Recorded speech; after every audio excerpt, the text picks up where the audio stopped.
इंदौर भले ही स्वच्छता में पूरे देश को पीछे छोड़ रहा हो, मगर यातायात के यहाँ बुरे हाल हैं, जिसे लेकर ई रिक्शा, अवैध पार्किंग, बाईपास के गड्ढे और ट्रैफिक जाम को लेकर साल 2019 से लंबित जनहित याचिकाओं की सुनवाई मंगलवार को की गई।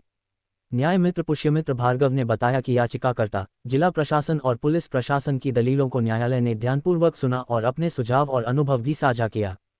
उन्होंने कहा कि लगभग 35 लाख की जनसंख्या वाले शहर में 32 लाख से ज़्यादा वाहन रजिस्टर्ड हैं। ट्रैफिक रूल तोड़ने वालों के साथ सख्ती होनी चाहिए। उन्होंने कहा कि मैं ट्रैफिक मित्र के रूप में कुछ सुझाव न्यायालय के समक्ष रखे हैं।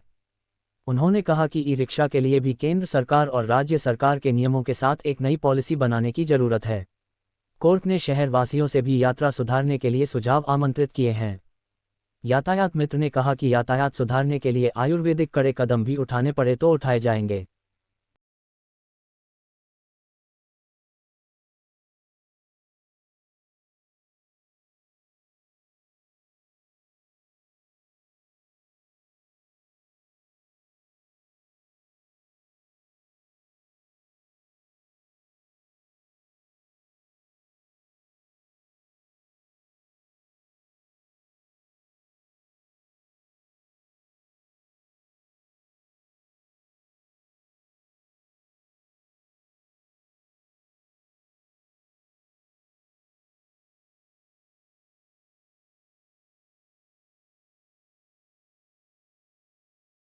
न्याय मित्र के रूप में आपने पिछले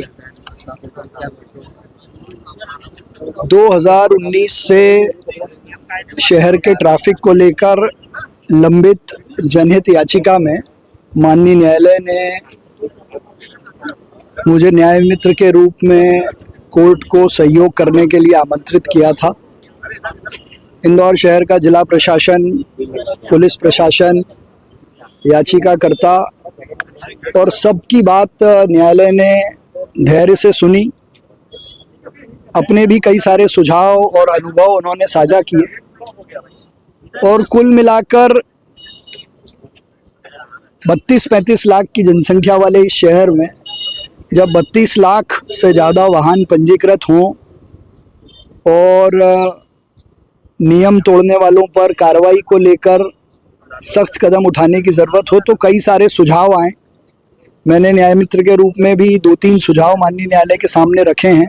एक ई रिक्शा को लेकर केंद्र सरकार और राज्य सरकार के नियमों के साथ एक नई पॉलिसी बनाने की ज़रूरत है। ट्रैफिक अवेयरनेस को लेकर ट्रैफिक मित्र अभियान के जैसे और अभियान तेज़ी से बढ़ें, उसका भी एक सुझाव दिया है।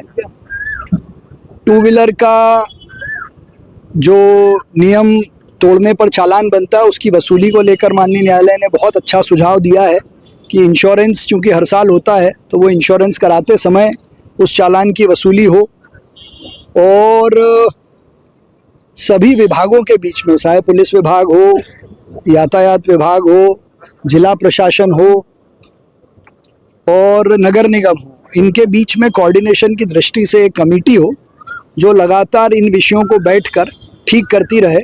जहाँ तक इंफ्रास्ट्रक्चर का सवाल है, वो शहर में नए ब्रिज, सड़कें, मेट्रो बन रही है, लेकिन ट्रैफिक इंजीनियरिंग पे शहर के सुझाव मिले, इसको लेकर भी हमने सुझाव दिए, जिसमें हॉस्टल, कॉलेजेस और कोचिंग क्लासेस को पार्किंग को लेकर कुछ नए नियम बनाए जाएं।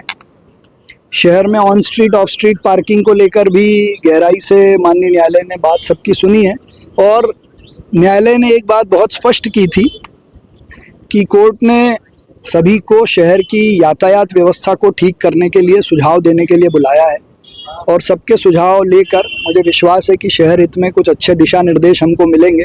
कुछ कठोर कदम भी हमको उठाने पड़ेंगे, वो भी हम उठाएंगे। शहर के कई यातायात सिग्नलों को देखा जाता है यातायात पुलिस जवान नहीं मौजूद रहते हैं। इस विषय पर भी चर्चा हुई है, उसके दोनों ही पक्ष हैं।